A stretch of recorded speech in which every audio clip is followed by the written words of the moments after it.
Hi అండి. ఇవాళ మా ఇంట్లో మెంతికూర పప్పు, మెంతికూర పెసరపప్పులో వేసి పప్పు అండి. చాలా చాలా టేస్టీగా ఉంటుంది. ఫస్ట్ అయితే కుక్కర్లో నేను పప్పు వేసేసుకున్నాను. తగినన్ని నీళ్లు పోసేసుకుని పప్పు ఉడకబెట్టేసుకున్నాను. అందులోనే పచ్చిమిరపకాయలు వేసుకున్నాను, మెంతికూర వేసుకున్నాను. సో పసుపు వేసేసాను. ఇంకేమీ వేయలేదండి, టమాటో కానీ ఏం వేయలేదు. జస్ట్ మెంతికూర పెసరపప్పు చాలా చాలా టేస్టీగా ఉంటుంది. ఇది పచ్చిమిరపకాయలు ఎక్కువ వేసుకున్నాను. ఒక 10 పచ్చిమిరపకాయలైనా వేసుకున్నాను. ఎందుకంటే ఎండు కారం చాలా తక్కువ వేస్తాం కాబట్టి అంత పచ్చిమిరపకాయలతోనే ఉంటుంది ఇది. అలాగే పసుపు వేసుకున్నాను. బాగా ఉడికిపోయింది, చూసారా ఎంత పేస్ట్లో అయిపోయిందో. ఇలా ఉండాలి. పెసరపప్పు ఎప్పుడు ఇలా ఉండాలి. కందిపప్పు కొంచెం బద్దలా ఉన్నా పర్లేదు, కానీ పెసరపప్పు మాత్రం ఇలా ఉండాలి. సో నేను పోపు వేసేటప్పుడు మీకు మళ్ళీ చూపిస్తాను. ఇప్పుడు ప్యాన్ పెట్టేసుకున్నానండి, తగినంత నూనె వేసేసుకున్నాను. సో నేను ఇప్పుడే పోపు వేసేస్తున్నాను. 1 మినిట్ అండి, స్టవ్ ఆన్ చేయలేదు. ఆన్ చేశాక మీకు చూపిస్తాను. సో తగినంత నూనె వేసేసుకున్నాను. ఇందాక మీకు చూపించాను కదా, పోపు వేసేసాను. ఆవాలు, జీలకర్ర, ఎండుమిరపకాయలు. ఎలా అయినా చేసుకోవచ్చండి. ఫస్ట్ పోపు వేసి పప్పు వేసుకోవచ్చు, లేదా పోపు అంతా మరిగాక పోపు వేసుకోవచ్చు. రకరకాలుగా చేసేసుకోవచ్చు. మన మూడుని బట్టి మనకి ఎలా చేయాలని అనిపిస్తే అలా చేయాలి. అప్పుడు మనకి సాటిస్ఫాక్షన్ అనేది వస్తుంది. బట్ టేస్ట్ అయితే ఎక్కడ వేరేగా ఉండదు, అంతా ఒకలాగే ఉంటుంది. ఎలా వేసినా, ముందు వేసినా వెనక వేసినా ఆ టేస్ట్ అనేది పోదు. సో బాగా వేగిపోయింది కదండి ఆవాలు, జీలకర్ర, ఎండుమిరపకాయలు. ఇదే టైంలో నేను ఎప్పుడు చెప్తాను, పప్పులో కానీ, సాంబార్లో కానీ, పచ్చళ్ళల్లో కానీ అస్సలు కాంప్రమైజ్ అవ్వద్దు. ఇంగు పోపు ఎక్కువ ఉండాలి. ఆ ఫ్లేవర్ వస్తేనే ఆ పప్పుకి టేస్ట్. నేను వెల్లుల్లిపాయలు కూడా వేయట్లేదండి. వెల్లుల్లిపాయలు కూడా వేయకుండా నేను చాలా సింపుల్గా చేసేస్తున్నాను. చాలా చాలా చాలా చాలా చాలా టేస్టీగా ఉంటుంది. ఎప్పుడు మనం కందిపప్పులో వేసుకుంటాం, ఈ మాట నేను పెసరపప్పులో వేస్తున్నాను. అదే డిఫరెన్స్ అండి. సో ఇంగు కూడా బాగా వేయిపోయింది. నేను ఎప్పుడు చెప్తూ ఉంటాను, ఈ పప్పుల్లో కొంచెం పోపు వేశాక అప్పుడు మీరు కారం వేయాలని చెప్తాను. ఇప్పుడు నేను అదే పని చేశానండి. ఎప్పుడైనా సరే పప్పులో కానీ, సాంబార్లో కానీ పోపు వేసేసాక ఇలా మీరు ఎండు కారం వేశారనుకోండి, చాలా చాలా టేస్టీగా ఉంటుంది. సో నేను ఇందాక మీకు పప్పు చూపించాను. సో పప్పు ఉడికాక మనకి వాటర్ వస్తుంది కదా, అది కూడా అందులో కలిపేశాను అనమాట. సో దాన్ని తీసుకుని నేను ఇలా వేసేసాను. సో పప్పు కదండి, కొంచెం ఆకుకూర కదా, నీళ్ళు వదిలింది. సో ఈ మాత్రం డైల్యూట్గా ఉంటేనే తొందరగా చిక్కపడిపోతుంది పెసరపప్పు అనేది.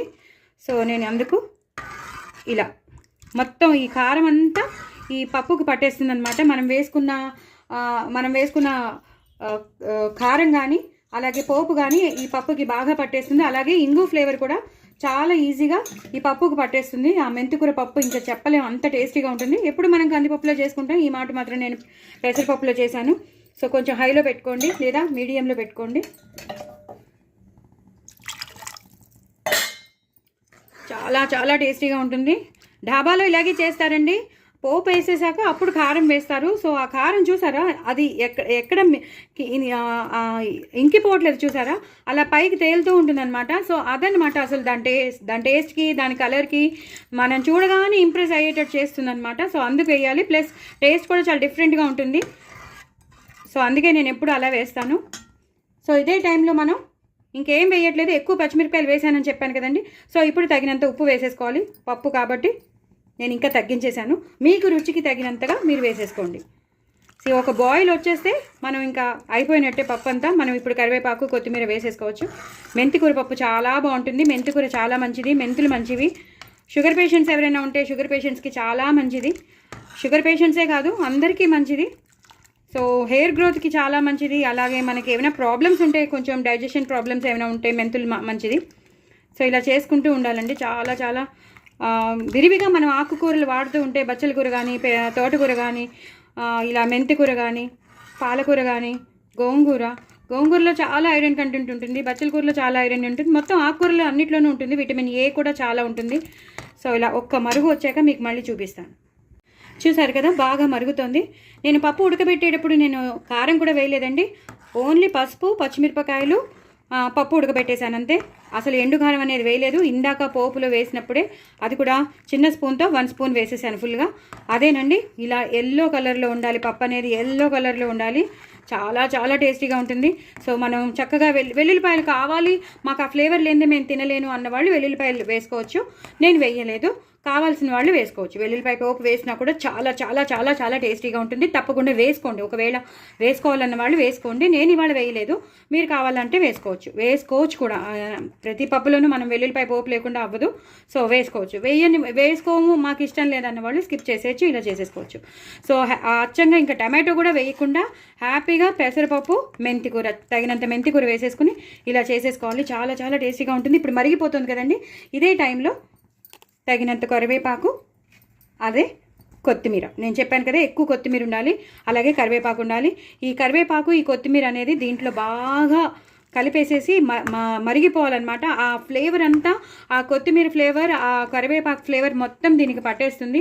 చాలా చాలా టేస్టీగా ఉంటుంది. వేడి అన్నంలో మీరు నేను చెప్తున్నట్టు వేడి అన్నంలో ఇలా కలుపుకుని తినండి. ఇంకా అసలు అప్పడాలు నంచుకుని తినండి, ఇంకా స్వర్గమే అనుకుంటాను, అంత బాగుంటుంది. పెసరపప్పు చాలా కమ్మగా ఉంటుంది. కందిపప్పు కన్నా పెసరపప్పు చాలా కమ్మగా ఉంటుంది. సో చాలా ట్రై ఇట్ అండి. నా ఛానల్ సబ్స్క్రైబ్ చేసుకోండి, సపోర్ట్ చేయండి. నేను 1000 సబ్స్క్రైబర్స్కి దగ్గరలో ఉన్నాను. నేను రీచ్ అయ్యేటట్టు చేయండి ప్లీజ్. మీ సహకారం నాకు అవసరం. కొత్త వాళ్ళు ఎవరైనా ఉంటే వాళ్ళు కూడా సబ్స్క్రైబ్ చేసుకోండి. నలుగురికి షేర్ చేయండి. బట్ నా ఛానల్ విత్ స్టాండ్ అయ్యేటట్టు చూడండి. నేను తొందరగా రీచ్ అయ్యేటట్టు చేయండి 1000 సబ్స్క్రైబర్స్కి. ఓకేనా? సో బాగా మరిగిపోయింది, అంతా అయిపోయింది. ఇదే టైంలో నేను చాలాసార్లు చెప్తాను మీకు, నెయ్యి వేసుకోవాలని చెప్తాను. ఎందుకంటే నెయ్యి వేసుకుంటే ఆ ఫ్లేవర్ అనేది మొత్తం పప్పు ఫ్లేవర్, ఆ నెయ్యి ఫ్లేవర్ అంతా పప్పుకు పట్టేస్తుంది. మనం అన్నంలో ఎలాగో వేసుకుంటాం, కానీ చేసేటప్పుడు కూడా ఒక్క స్పూన్ మీరు ఇలా వేసి చూడండి, చాలా డిఫరెంట్గా ఉంటుంది. మామూలుగా నార్మల్గా చేసుకున్న పప్పు కన్నా ఇలా చేసుకునేది చాలా చాలా బాగుంటుంది. సో ట్రై ఇట్ అండి. నా కామెంట్ బాక్స్లో పెట్టండి. నేను అన్ని రకరకాలుగా మీకు చూపిస్తున్నాను, డిఫరెంట్ స్టైల్స్లో చూపిస్తున్నాను. సో ట్రై ఇట్ అండి. నా ఛానల్ సబ్స్క్రైబ్ చేసుకోండి ప్లీజ్. నా ఎంత విస్టాండ్ అయ్యేటట్టు చేయాలనుకుంటున్నారో అంత చేయండి. నాకు మీ సపోర్ట్ అవసరం. సో నేను తొందరగా రీచ్ అయ్యేటట్టు చేయండి 1000 సబ్స్క్రైబర్స్ని. బట్ వెరీ టేస్టీ మెంతికూర పెసరపప్పు చాలా చాలా చాలా చాలా టేస్టీగా ఉంటుంది. నాకైతే నోరు ఊరిపోతుంది.